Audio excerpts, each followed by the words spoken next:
أعوذ بالله من الشيطان الرجيم. بسم الله الرحمن الرحيم. الحمد لله رب العالمين،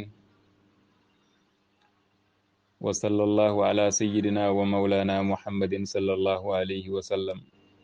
ورضي الله عن شيخنا التجاني قطب المكتوم أبو الأباس أحمد التجاني.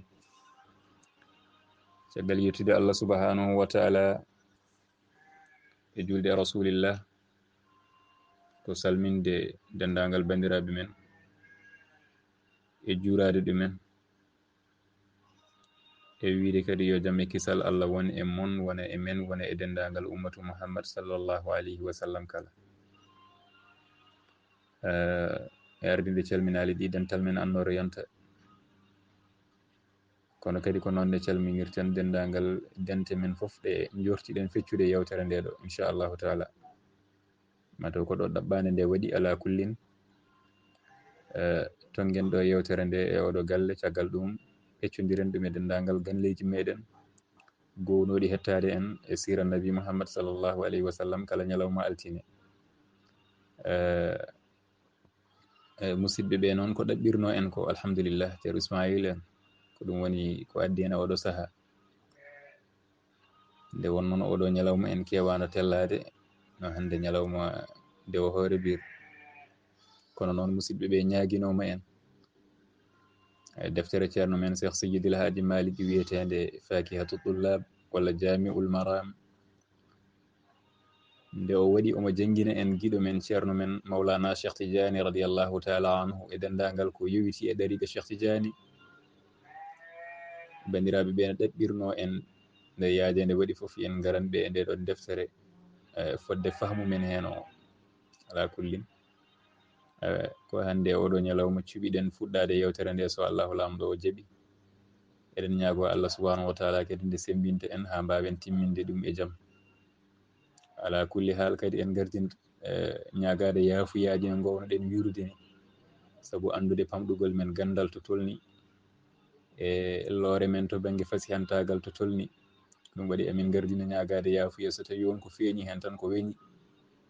gandon ko noon min cifori famdude gandal wasde fashintagal.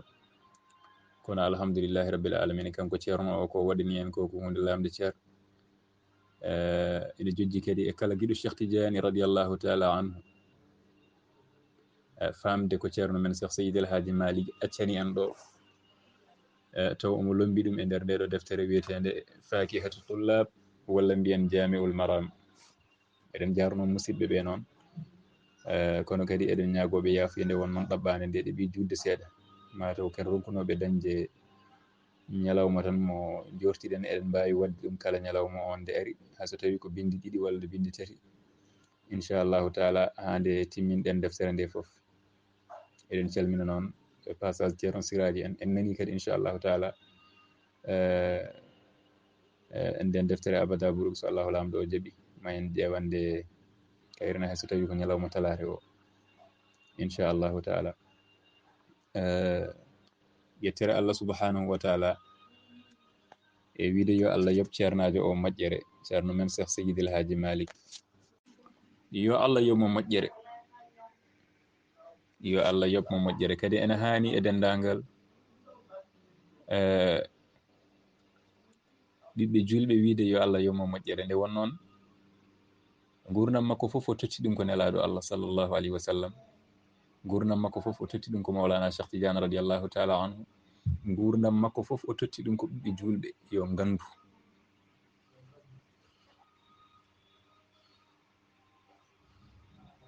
saabu omono walla en no gandirɗen ko woni yidde nelaɗo Allah, saabu sa andi hunde ko nden ɓurata yidde ɗum. kono kadi ma o haala nder deftere nde hol sababu windudemo nde ɗo deftere wiyetede Fakihatu Tullab. ganden haqiqatan kanko Cheikh Seydil Hadji Malick o yidda iman ko yen jaltu e majjere, kala ko eɗen jiiɗa yen gandu ko jiɗɗen ko, kala ko naftorte yen gandu holno naftorte, holto nafoore nde woni. wadde yo Allah yoɓ o ceernajo moƴƴere. ngam ala kulli noon eɗen gandi ko wiyete tasawuf ko hunde nde ganduɗa nde ko nehirde pittali, nehirde ruhuji. ko ɗum woni kadi ko addiɓe kamɓe dendagal suufiyankoɓe tuggude imam Junaydi ha e dendagal laabi ɗi pop, qadiri en, sazili en, kanji pop dendagal laabi ɗi himme majji tan ko succude ruhuji ɗi. kono noon enen ne mbiyeten koko Sukayraji wiyatno malana fil kawni siwa arrahmani wal mustafa wa ahmada tijani. enenne ko e baɗo guesa Allah waɗi en mana yidde Cheikh Tidiane radiallahu taala anhu, wodani en ko Allah e nelaɗo mum e mawlana Cheikh Tidiane, ko ɗum woni kon dañƴen ɗum Allah fecci en kadi eɗen beltori ɗum, eɗen jettiri ɗum Allah no fewi. nde won noon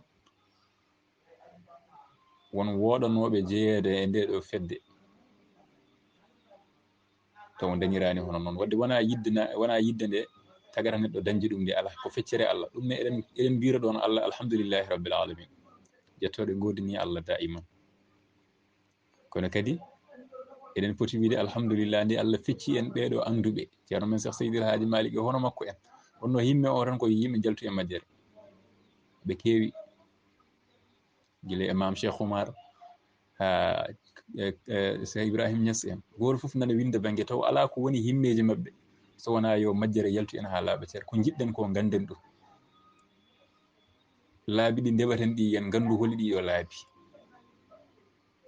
ko cuɓiɗen eɗen mbaɗi gurdam men ko holko ɗum woni yen gandu ɗum, paamen ɗum tigui rigui, gilli men ɓeydo hen.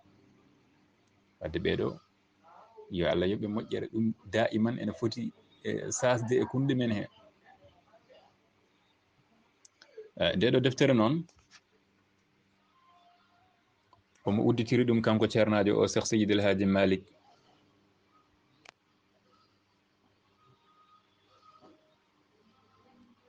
yettude Allah subhanahu wa taala e julde e nelaɗo Allah. caggal ɗum o haalani en hen hol sababu windude mo deftere nde. nde o naati e deftere nde kadi omo waɗa en présente hoore makko holi kanko binduɗo deftere nde. nde won noon yamo jo gara e jeere cooda deftere, woda bindol gotol ngol jiiɗa hen ngol welma jaaha jangga deftere nde, taw sa yeehi ha nder wonko woni toon e nder deftere he ene wawi jibdemo saabu a anda binduɗo o. kono kanko o haalani en holi kanko Cheikh Seydil Hadji Malick Sy. ɗum noon nde o wi auzu billahi min alcheitan irrajim, o fuɗɗori ko bismillahi arrahmani irrahim. bismillahi ko inde Allah, arrahman on Allah joom yurmede huɓtodinde, kono kadi arrahim on Allah mo ganduɗa ko kañum jeeyi yurmede heeride. daɓɓikinoɗen ɗo e firo bismillahi irrahmani irrahim. wa sallallahu ala sayyidina wa maulana muhammadin wa ala alihi wa sahbihi wa sallam. wa sallallahu aɗa wawi wiide yo moƴƴere won, yo kisal won, yo yurmede won. ceerno men Cheikh Tidiane radiallahu taala anhu wi fof aɗa wawi firdude, kono noon ya oppu ɗon no hunde nde ardini. wa sallallahu yo Allah juul, ɗum woni ko ɓuuri wadde neeti. sallallahu yo Allah juul ala sayyidina e dow kohowo men o, wa maulana kalifa men o holi on Muhammad sallallahu alayhi wa sallam, wa ala alihi yo Allah juul e nelaɗo Allah kohowo men kalifa men o, kono kadi yo kontin ngon juulu o juula ɗum alihi e koreji nelaɗo Allah sallallahu alayhi wa sallam, mana ahlu beyti makko. ay wa sahbihi yo Allah kontin ngun juulu e sahabaɓe nelaɗo Allah sallallahu alayhi wa sallam, wa sallam o hisnaɓe. nde o wini o udditiri salatul fatih lima o holiga, salatu mo ganduɗen ko kañum ɓuuri dendagal salatuji foof. salatul fatih mo ganduɗa ceerno men Cheikh Tidiane radiallahu taala anhu ko ɗum suɓeni en. ay o wi allahumma salli ala sayyidina muhammadin, allahumma e an Allah. ay nde Allah wino en juule e nelaɗo Allah, min e malaikaji am foof amin juula e nelaɗo Allah, ganduɗen garat nelaɗo Allah sallallahu alayhi wa sallam no fotirini en mbawa julde e nelaɗo Allah. neɗɗo ɗon waɗi dégagé responsabilité mum, wi Allah juul e nelaɗo Allah. allahumma e an Allah salli juul ala muhammadin e oɗo muhammad. ala ko mbiyata kay ko Allah juulanam e nelaɗo Allah, saabu hankkadi garat nelaɗo towi gama an tagore Allah nde anda hol foof no poɗɗa julde e oɗo annabi. allahumma, allahu o ko ismu zat allahu, arifina en mbi mim o dari ko darorgal asmaullahi lhusna, capanɗe jeenayyi e jeenayyi inde Allah ɗe. ndindina mbiya allahumma e an Allah salli ya juul ala sayidina e dow kohowo men muhammadin on woni muhammad alfatih lima ukhliga elle gonɗa koye sifanade allah holi on nelaɗo allah mo mbiyata yo allah juulane e muɗum allahumma salli ala muhammadin mbiɗa alfatih lima ukhliga on uddiɗɗo dendagal ko sukino wal khatimi lima sabaqa on timminɗo ko adino woni nelaɗo allah nasiril haq bil haq ay ballowo gonga taw wallirta gonga ko gonga ballirowo gonga gonga o on woni nelaɗo allah holko woni wallirde gonga gonga mbatten haqqillaji e salatul fatih lima ukhliga ƴeewen nelaɗo allah ko kañum woni ballowo gonga taw o wallirta gonga ko gonga majum joni jiya ballowo gonga taw wallirta gonga ko fenande walla jiya ballowo fenande taw wallirta fenande ni ko fenande hatta ni ballowo fenande taw wallirta fenande de ko gonga ɓe fof certi e nelaɗo allah nelaɗo allah ko nasiril haq bil haq ballirowo gonga gonga o kono noon ma wot kettiɗo so rokkaka yerumo ene famira ronka famde holko firti nasiril haq bil haq enen fof luural ala eɗen gandi enen islamiyankoɓe l'islam ko gonga maade jumaji e jamaji ko wallude l'islam wadde ko wallude gonga kono noon so tawi o bani adama ko jaaɗo omo waɗa ko welimo omo waɗa ko harmi haw o dañi hen jawdi o addi jawdi ndi omo mahira ɗum jamaji naam omono walla gonga kono o walliri gonga ko fenande wadde o serti e nelaɗo allah nelaɗo allah sallllahu alayhi wa sallam kala ko o walliri gonga tawat ko gonga o walliri gonga wadde ko ɗum woni nasiril haq bil haq wal hadi ila siratika al mustaqim allah oɗi oɗo nelaɗo allah mo mbiyatmi ya juul e muɗum o mo mbiyatmami ko kañum woni uddiɗɗo dendagal ko sokino o mo mbiyatmami ko kañum woni timminɗo ko adino o mo mbiyatmami ko kañum woni ballirowo gonga gonga o wal haadi on noon woni pewnowo ila siraɗika e lawol maɗa al mustaqimi poccingol ngol allah wadde o juul ha joni wa ala alihi e koreji makko kanko nelaɗo allah sallllahu alayhi wa sallam wa ala alihi juul e koreji makko kanko nelaɗo allah oɗo koreji makko saabu koreji nelaɗo allah ene waɗi fannuji ɗiɗi ɓesgu galle makko ngu mana ƴiƴam makko ɓe ganduɗa ko ɓen dagnana ñamde haadayi ɓe ko koreji nelaɗo allah kono kadi kala julɗo gonɗinɗo allah ummatu muhammad o julɓe gonɗinɓe allah ɓe ko koreji nelaɗo allah saabu nelaɗo allah wiyatno ana jaddu kullu taqiyin walaw kana abdan habashiyan min muhammad komi tanum kala kulɗo allah hayso tawi ko maccuɗo ɓalejo africain jaaɗo Éthiopie hayso tawi ko ɓalejo kurum afrique najo kadi woni maccuɗo so tawi ko kulɗo allah min muhammad komi tani ko ana jaddu kullu taqiyin walaw kana abdan habashiyan ko nelaɗo wini siriyankoɓe ne gandi o meeɗi hay wiide salmana minna ahlal bayt salmana koye amen jeeya koye ahlal bayt te eɗen gandi salman jiidigal makko e nelaɗo allah ko wondemo kulɗo allah ha on gara tottimo jeeyede e nder galle nelaɗo allah ko noon nelaɗo wi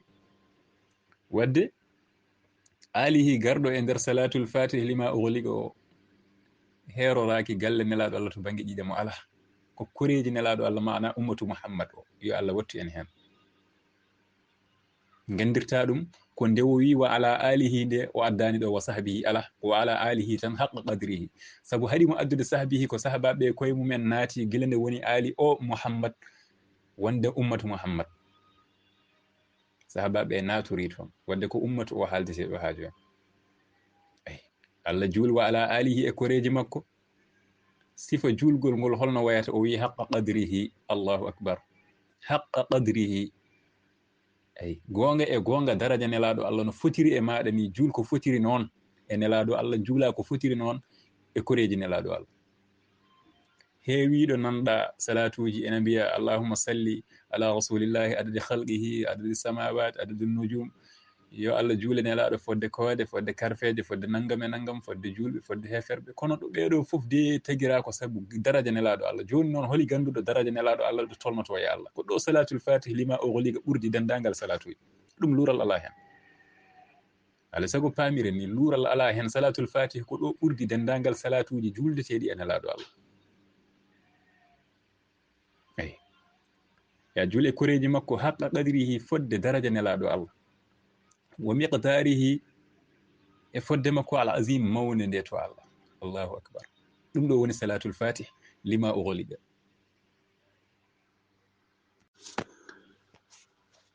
nden noon o wi alhamdulillahi allazi afada ala awliyaihi buhura al anwari wa ja'alahum ma'adina al ma'arifi wal asrari. ay nde wiyen bismillahi rrahmani rrahim o addani en oɗo salatul fatih lima ughliqa. o wi alhamdulillahi yettode wodani Allah allazi on Allah mo ganduɗa afada ala awliyaihi ko kanko Allah woni banjuɗo e waliyaɓe makko ɓe buhural anwari maaje annoraje. on Allah noon wa ja'alahum woni baɗɗoɓe kamɓe waliyaɓe ɓe ha joni ma'adinal ma'arif ay o girɗe ma'arifa billahi wal asrar e sirruji. on Allah de mo mbiyatmi yettode wodani assaqi on woni Allah jarnuɗo waliyaɓe ɓe ha joni walla mbiya jarnuɗo min bahrihi e maayo muɗum annamiri welgo ngo bi fadlihi e ɓural muɗum aljalil. ay kanko yarni hen aljalil waliyaɓe mawɓe ɓe. waliyu mawɗo ko kanko yarni ɗum e maayo makko. wal haqir ko nonne kay waliyu tokoso o. to banggue waliyagal ko tokosiɗi ala hen koy, kono noon wadde hunde nde ne jaaɓi wadde keɗɗo yeeso jaɓat wadde keɗɗo caggal koye on sifa tan. kono noon wona konngol ngol firtani famɗinde waliyagal. la waliyagal famɗata ala, waliyagal famɗata koy. saabu araɓeɓe ne mbiya yujadu fi nahri ma la yujadu fi l bahr. on ko tawete e nder cangol taw sa yeehi to maayo to a tawata ɗum toon. wadde wona famɗinde ɗum. eyyi ko on Allah noon woni jarnuɗo e maayo muɗum welgo ngo e ɓural muɗum waliyu mawɗo e tokoso foof. ay ngol jarnugol nden yaranle welnde nde o yarnata e maayo makko fayatajarra'u ay ha semba almafdul waliyu tokoso o wo inda o fa hayso ko tawi ko loonoɗo. o yiɗi widema ko yarande Allah yarnata waliyaɓe e maayo muɗum ngona way welde ni ɗum ene rontina e waliyu gonnoɗo leeso o jogade coftal jogade sembe suusde huccodirde e waliyu mawɗo o en haala ɓureɗe Allah waɗani ɗum. na ɗum ko yarande e maayo Allah ngu sifori noon bel welto gonɗo toon o ko ɗon hokkata ɗum ɗon.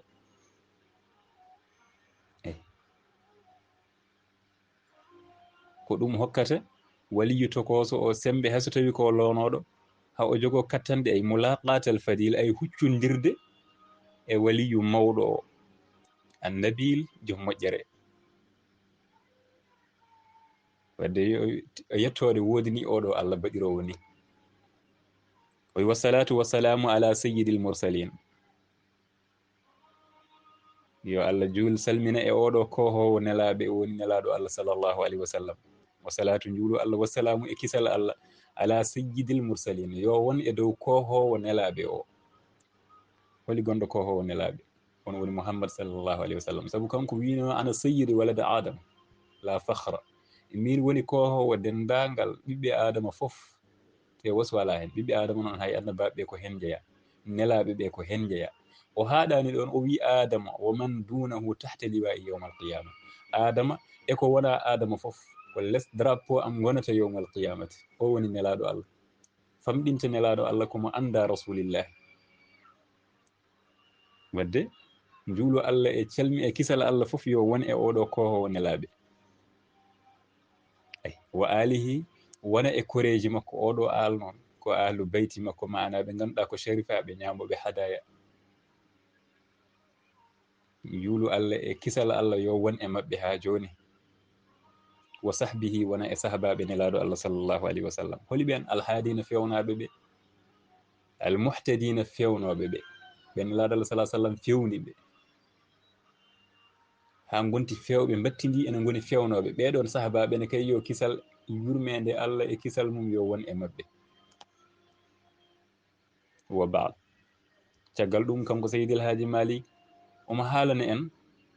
holko duñimo e windude nde ɗo deftere jangguinde yimɓe sira Mawlana Cheikh Tidiane. jangguinde yimɓe holko woni lawol tijaniya holno cellinirta lawol maɗa. o wi wa baadu caggal ɗum ɗo fa inni min Seydil Hadji Malick qaadani duñi kam ila it abil afkar e tampinde miijojam, duñimi e tampinde miijojam fi hada al muhtasar ay yahtisarin, ay ko duñimi e tampinde miijojam e windude nde ɗo deftere, ay windude nde ɗo deftere e hertinande ɗum tijaniyankoɓe ɓe, duñimi e tampinde miijam ngo, duñimi e tampinde miijojam ɗi e nde ɗo deftere wadde ɗum nde ha usuru himami hadihi l aqtar. ko woni koye haalamde en pourquoi o windi deftere nde, holko duñimo hen, o wi duñimi min Seydi El Hadji Malick e tampinde miijojam ɗi e windude nde ɗo deftere wiyetende fakihatu tullab walla jami'ul maram usuru himami hadihi l aqtar. usuru ko daɓɓikinogol walla daɓɓitgol himami hadihi l aqtar, himmeji ɗiɗo diwanuji. so wi ɗiɗo diwanuji noon o haaldata ko e hoɗɓe diwanuji he, o wi hoɗɓe ɗiɗo diwanuji mana diwanuji ɗi o heɗi Sine en, Saloum en, ha Jolof en, ha Fouta en, on saaha ko nokkuji ɗi ganduɗa ɗi daɓɓiɗiniɗi, ɗi himmeji muɗumen daɓɓiɗi an iktifai e rewidade asari zil ilmi, ay batte oɗo joom gandal ceerno men Cheikh Tidiane radiallahu taala anhu. yimɓe ne jiiɗi Cheikh Tidiane,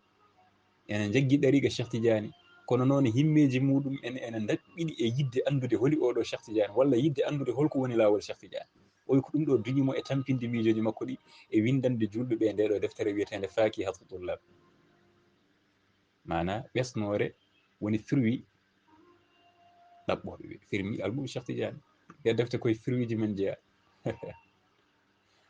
ko ɗum o inniri nde, alhamdulillah. o wi noon daɓɓitgol himmeji ɗi diwanuji ɗi jogui e rewidade batte oɗo gando,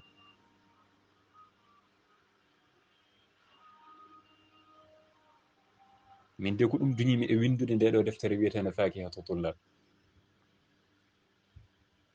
eyi daɓɓikinogol maɓɓe an iktifa e rewidade asari zil ilmi, batte joom gandal, wa salahi e moƴƴingol, wal asrari e sirruji. oɗo gando joom sirruji Cheikh Tidiane radiallahu taala anhu daɓɓiɗinogol ngol diwanuji ɗi daɓɓiɗini himmeji muɗumen e andude oɗo, ko ɗum duñimi min Seydi El Hadji Malick e windude nde ɗo deftere. eyi holi on mo wiyatma joom gandal, joom salah e asrar, holi o wi on woni as-sayyid al-jali, ko howo tedduɗo o, al-kibritil ahmar, kanŋe boɗejo coy o, on woni Cheikh Tidiane. wadde o wi Ahmad Tidiane,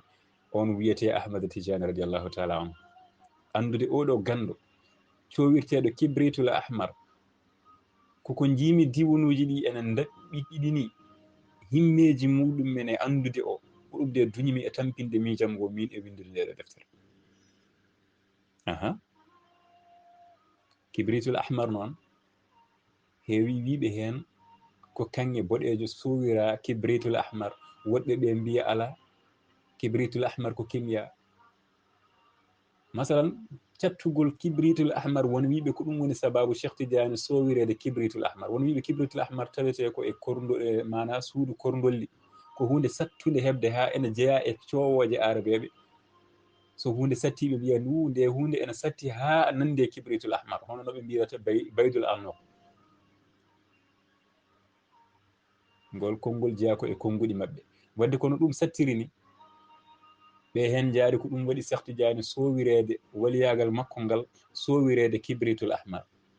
kono noon won firdoɓe kibritul ahmar kanŋe boɗejo o. naam eɗen jaɓa Cheikh Tidiane ko kanŋe e nder waliyaɓe Allah, wadde Cheikh Tidiane woni kibritul ahmar. eyi o wi ko daɓɓikinogol walla daɓɓitgol himmeji ɗi diwanuji ɗi jogui e andude oɗo waliyu gando joom sirruji Allah,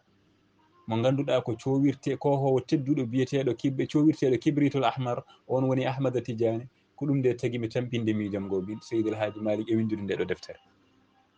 nde o ari ha ɗo noon o haali haala oɗo waliyu Allah biyeteɗo Cheikh Tidiane.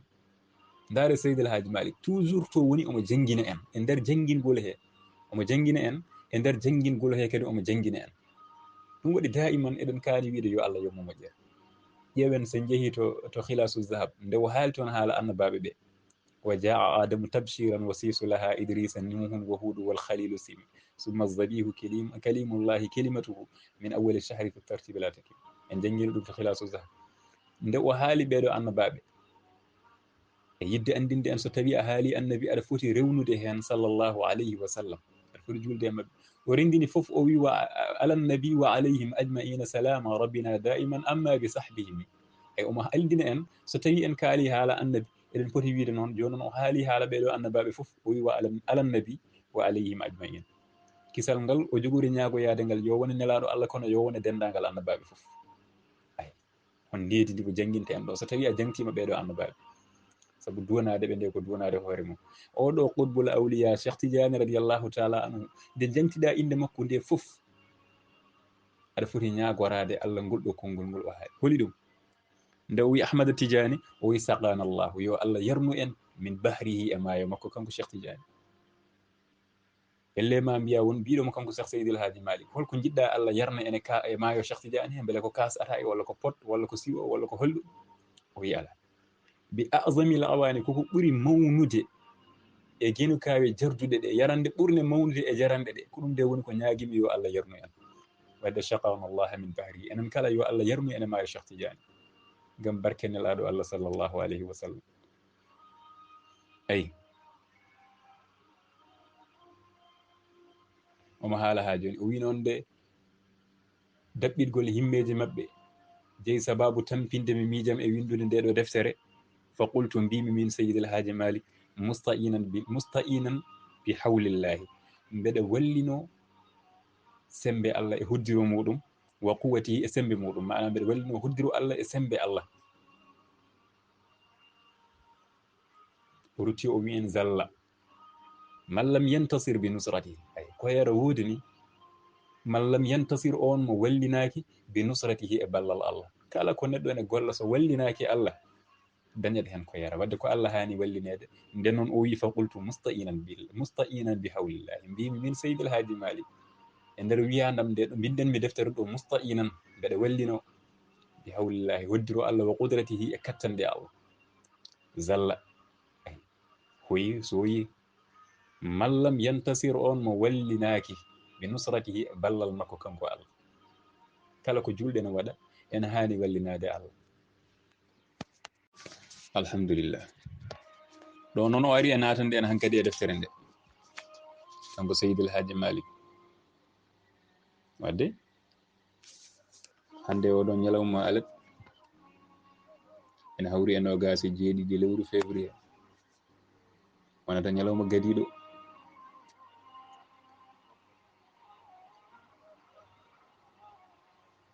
mo eɗen mbaɗa windande men e ɗeɗo deftere wiyetende fakihatu tullab eɗen ñaago Allah yo Allah rokku en timminde ɗum e jaam bijahi sayyidina Muhammad hawditiri deftere nde ko e ngol ɗo konngol wiide yaqulu afqaru l abidi sini rajiya afwa almani il hasini المغربي المالكي الأشعري سمي مالك الإمام الأشعري الحمد لله الذي أحيانا من بعد ما أماتنا أحيانا العالم الهي العظيم النعم مرشد من عن طرق الرشد أمي الحمد لله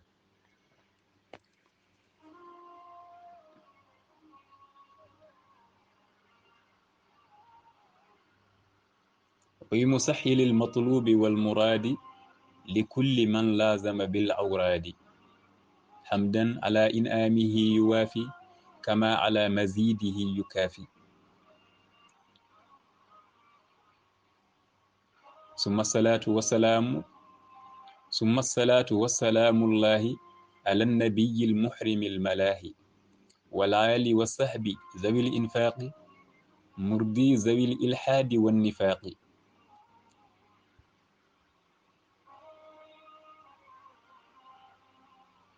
ومن قفل عصار كالتجاني داني القلوف عند كل جاني آخذ ورده عن الرسول موطي الذي يرجوه كل سول تبا لمن أنكر هذا القيل وما له الدليل إلا قيل nden noon hoɗo jogorɗen darade inchallahu taala so hawri e welede Allah ha dimas paaɗo ɗiɗo bindi jogorɗen wadde yewtere men hannde. kanko ceernajo o wi en yaqulu afqarul abidi, yaqulu ene wiya, holi biɗo o ko Seydil Hadji Malick, wadde o wi en ene wiya afqarul abidi, ɓurɗo hatu jinde e Allah. to bange aduna sa wi faqir mana ko basɗo cohluɗo ballal cohluɗo jawdi, kono to bange suufiya sa wi kelima faqir, sa wi faqir mana ko katu jinɗo ha ala ko sukli. to bange tasawuf ala ko sukli so wona Allah subhanahu wa taala. wadde kanko kaalowo o wima yaqulu ene wiya afqaru on katu jinɗo, walla ni mbiya ɓurɗo jeyaɗo e ɓurɓe hato jinde e Allah al abidi e jiyaɓe makko. asini mo ganduɗa ko siniyanke, sin ko diwan makko, diwan Jolof en gandi no pecce Sénégal, Sine en Saloum en. kanko oɗo ceerno men Seydil Hadji Malick ko e nder diwan Sine o jeeya. wadde o wi yaqulu afqarul abidi sini, ene haala ɓurɗo hato jinde e Allah e ɓen maccuɓe Allah assini, taw kadi ko siniyanke jeeyaɗo e diwan Sine. rajiya afwal mani il hasini, on Seydil Hadji Malick o wi kaalowo o ha joni ko rajiya jurtiɗo afwal mani, yaafuya on mbiyeteɗo mani kaɗowo alhasin denowo on ko Allah. almani e jeeya koye inde Allah, on de woni kaalowo ha joni. kono noon omo yiɗi andinde en holi kaalowo deftere nde ha joni, batten en haqqillaji ƴeewen holko wiyata en. o wi on de son pamani maccuɗo Allah kadi jinɗo e Allah jeeyaɗo Sine o jortiɗo yaafuya e Allah o, on ko almaghribi. ay ko maghribiyanke, maana ko hirnagueyanke. maghribiyanke ko e garbu ifriqi o jeeya, Afrique occidental, mbeɗa sikki ko ɗon Sénégal woni. wadde ko hirnague Afrique, kaalowo o ko toon jeeya. almaliki taw mazhab makko ko mazhab imam Malik. nam kaalowo wona hambali wona hanafi, ala ko maliki. kono kadi al ash'ari ko tongiɗo e aqida imam Abul Hasan al ash'ari to bange tawhid. mawɓe ko yimɓe hawni ɓe hunde foof aɓe jogui hen tuubnorgal, aɓe jogui hen toɓe pawi kadi wonko ɓe jangguini en hen. neɗɗo ala droit yaade taw ɗo huccitowo ala kalifa. en mawɓe min alhamdulillah to bange masahibuji ko ɓurɗen yiide koɓe kolli en ko mazhab imam Malik. sabu on kadi en majjani ko nelaɗo Allah sallallahu alaihi wasallam sifino e makko, ko nelaɗo haalno e makko kanko Seydina imam Malik imamul mazhab. dene mawɓe ngari nde ko on cuɓani en. hatta kadi to bange tawhid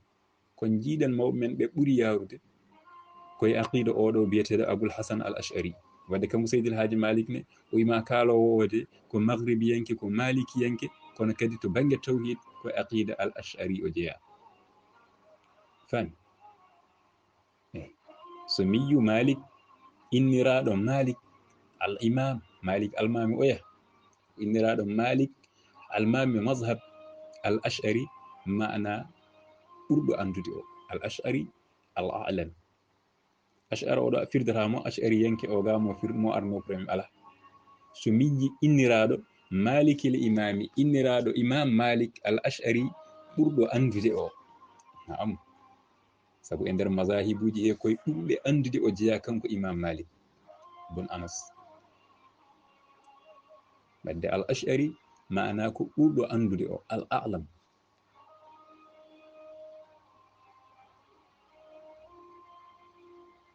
o fuɗɗima andinde en holi kanko binduɗo deftere nde maghribiyanke, jeeyaɗo hirnage Afrique, joom jeeyaɗo e mazhab maliki, jeeyaɗo e fi tawhid, maana aqida tawhid ash'ari. kadi ko ɗum woni ko ɓuri hewde ko jiiɗen e mawɓe men. hayso tawi en waɗi hen seeɗa seeɗa jeeyaɓe e maturidin ko oɗo Abul Hasan al ash'ari o ɓuri yarede. wadde en gandi holi oɗo kaalowo to jeeya, on noon woni Seydil Hadji Malick ibn Ousmane, gorko mo Tiwaawan. kanko janginta en holi Cheikh Tidiane. o rutti o wi alhamdulillahi allazi ahyana min ba'di ma amatana ahyana. yettode woodi ni Allah mo ganduɗa kañum wurni en siko gurna meje ɗe ganduɗa ɗe kewɗe keeri gurnude en étape par étape woni hen ko teskiɗen woni hen ken gandani woni hen ko jejjitɗen kono noon to alamul arwah toon o adi wurnude en nde o wiyata alastu bi rabbikum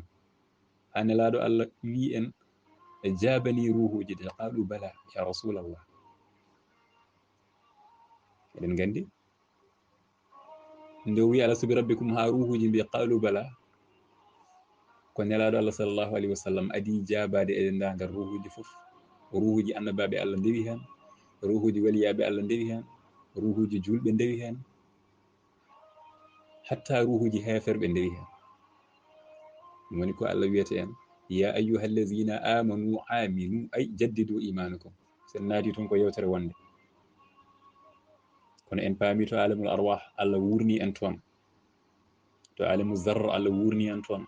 to keeseje babiraɓe meɗen Allah wurni en hen ɗo rangaji jinnaɓe men rewɓe Allah wurni en hen ala bawɗo waɗirde ni sifaji gurnam ɗi so wona Allah ala wodani wadde yettode wodani Allah yettode wodani on Allah gurnude en ay min baadi caggal ma amatana nde o wari en ahyanan e zamanuji ahyan oɗo ko asmana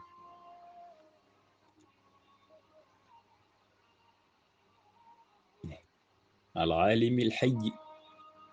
العالم الحي العظيم النعم مرشد من عن طرق الرشد أمي العالم on gando alhayyi gurɗo al azim mawɗo anni ami nemaji anni ami alife lam on garɗo e mudafe waɗi noon ko sifatul musabbih ɗum waɗo wi al azimi anni ami al azimi anni ami on tedduɗo nemaji o holi on murshida on woni pewnowo man ami on gumɗo an tariqi rusdi ga laabi pewal fewnata gumnoɗo ga laabi pewal tan ko Allah subhanahu wa ta'ala wadde yettode wodani oɗo Allah musahhil al matlubi wal muradi li kulli man lazama bil awradi on Allah ha joni musahhil al matlub newnowo ɗaɓɓande wal murada e muyo li kulli man lazama nande kala ñiɓɓe bil awrade e ɗiɗo wirduji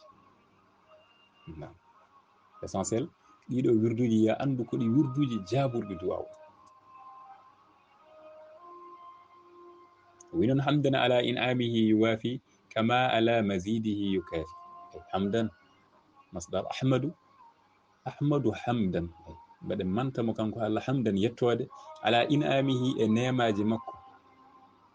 yuwafi ɗi ganduɗa ko kuftudinɗi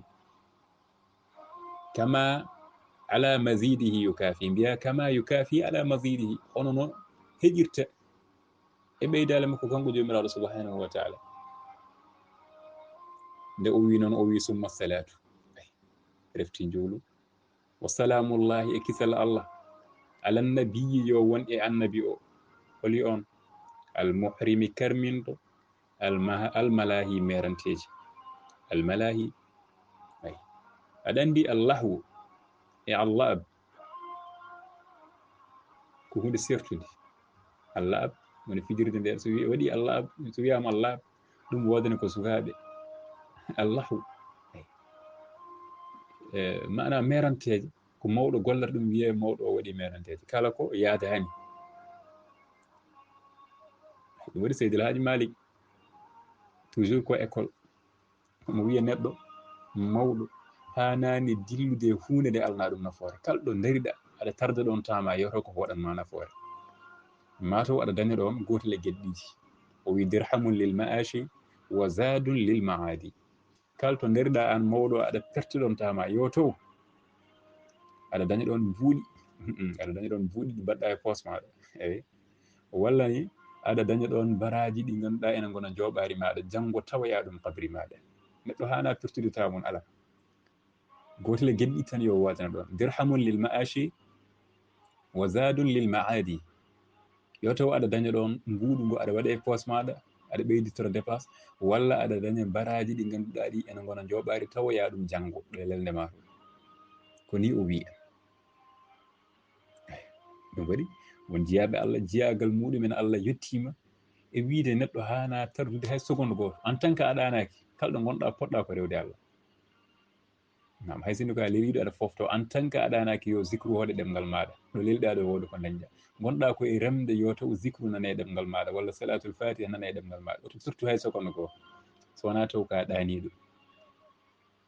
no waɗiyaɓe Allah walla won jiyaɓe Allah jiyagal muɗumen Allah yettimoɗo wadde mbatten haqqille e wasiya mo Seydil Hadji Malick wi en oto tardotama abadan so wona taw ko gotel e gueɗe ɗiɗi wonanma ɗon dirhamun lil maashi wa zadun lil maadi o wi noon caggal nde o wi kisal Allah e yurmede Allah yo wone oɗo annabi karminɗo meranteje o wi wala ali ngal kisal e nden yurmede yo won e koreji makko wa sahbi e sahabaɓe makko zawil infaqi ay jomiraɓe nafɓugol ɓe ɓe ganduɗa daiman ko ƴettoɓe jawdi muɗumen ene nafqa fi sabilillahi ɓen goni sahabaɓe nelaɗo Allah ay murdi halkoɓe zawil ilhadi jomen kefaragu wonni faki e nafidagal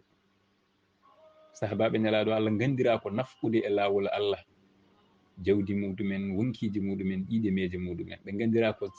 duftude jaseje mabɓe aɓe kalka yedduɓe Allah ɓe gandira ko hadde e naafigueɓe ɓe ko noon ɓe mbayi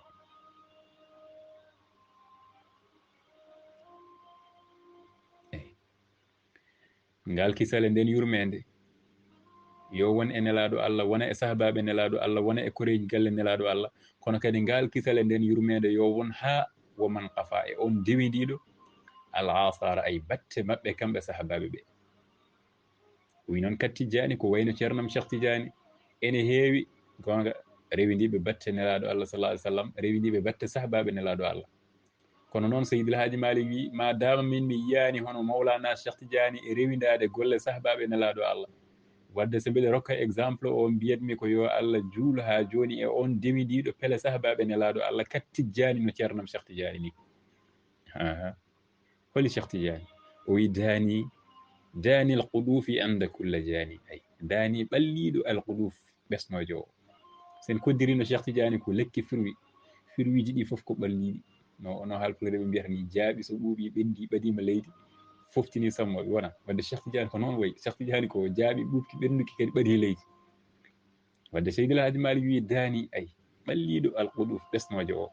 inde kulla jani wonande kala tiɓitowo jani oɗo deux choses nan toon aɗa wawi firdudemo tiɓitowo tiɓidde konngol ngol ummi e jana ay jani ummade e jana woni tiɓidde taƴowo firwi woni tiɓitowo walla kadi mbiya jani bakkudinowo ay Cheikh Tidiane ko lekki ki ganduɗa ɓesnoje mum ene ɓaadi ene mbeɓani wonande on tiɓitannoɗo jiɗɗo tajde firwi ñaama belemma gonɗo e Cheikh Tidiane o firwi o ko ɓalliɗo kono kadi so tawi ko toñannoɗo bakkudinnoɗo kewɗo bakkuruji ene yiiɗi yaafede bakkuruji kadi Cheikh Tidiane ko ordonnance wonande ɗum te kadi ene ɓalli wadde jani o aɗa wawi firdudemo teɓiɗɗo jani o aɗa wawi firdudemo musdib mana toño ɗum alay sago way noon saabu Cheikh Tidiane wi ko nihayatu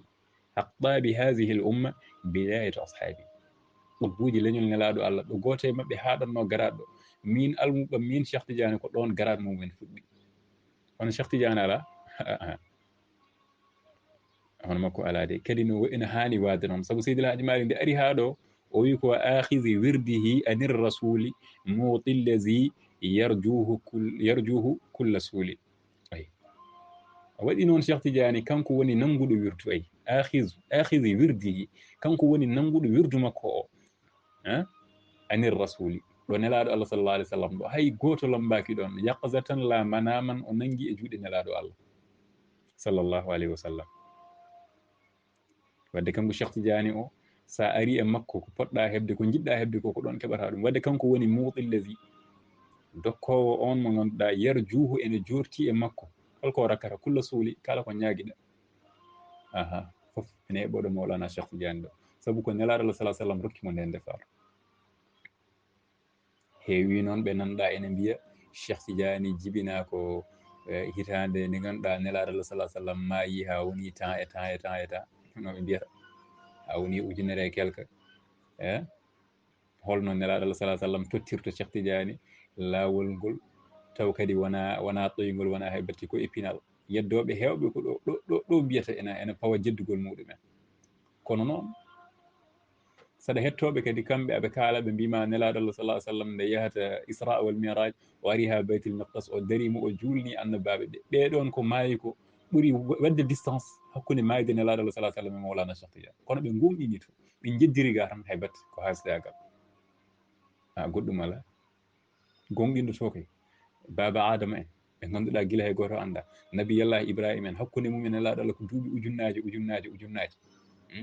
an sa wi Cheikh Tidiane hakkude mum nelaɗo ko duuɓi ujunere tan sa wi aɗa yeddo ɗo te aɗa gonɗinto famama kay ko hasidagal tan gonɗa e yiddirde kono kay maɗo hayso tawi en kaɗɗo fama ndew ari noon ha ɗo kanko nelaɗo kanko ceerno men Seydi El Hadji Malick o wi tabban liman ankara haha al qila wa maluhu dalilu illa qila tabban bone rewi liman ankara haha al qila on jeddowo ndeɗo wiyade ngol ɗo konngol ngol kalanmami wonde nelaɗo Allah sallah sallam ko kanko totti Cheikh Tidiane wirdu o yaqzatan la manaman kala jeddowo ɗum on kam bone rewi ɗum te ko noon bone rewi ɗum est ce que jeddirɗa ko hasidagal so tawno wonto nanɗa qur'ana ne wiya ɗum wawa wonde walla wonɗo tawɗa nelaɗo Allah sallah sallam ne wiya ɗum wawa wonde walla qissa isra wal miraj o aɗa yeddi ɗum fuɗɗoɗa wiide aɗa yedde ga toon noon sa yeddi toon min galda e ma affaire a wona julɗo wadde tabban jala bone rewi liman ankara hasal qila on jeddowo ndeɗo wiyande nde kalanmami ɗo wonde Cheikh Tidiane jaggi wirdu o koye nelaɗo Allah te kadi hawni hen ko on jeddowo o tawa wa maluhu dalilu wodananimo hay dalil goto illa qila so wona wiyama wiyama yo Allah faamu nden noon ko ɗo e ngol ɗo bindol inchallahu taala darneten yewtere meɗen fakihatu tullab walla jami'ul maram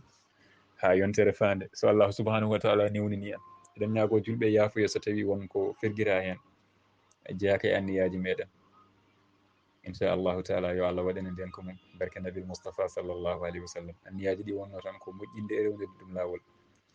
in uridu illa al islah mastata'tu wa ma tawfiqiya illa billah alayhi tawakkaltu wa ilayhi unib assalamu aleykum wa rahmatullahi taala wa barakatuhu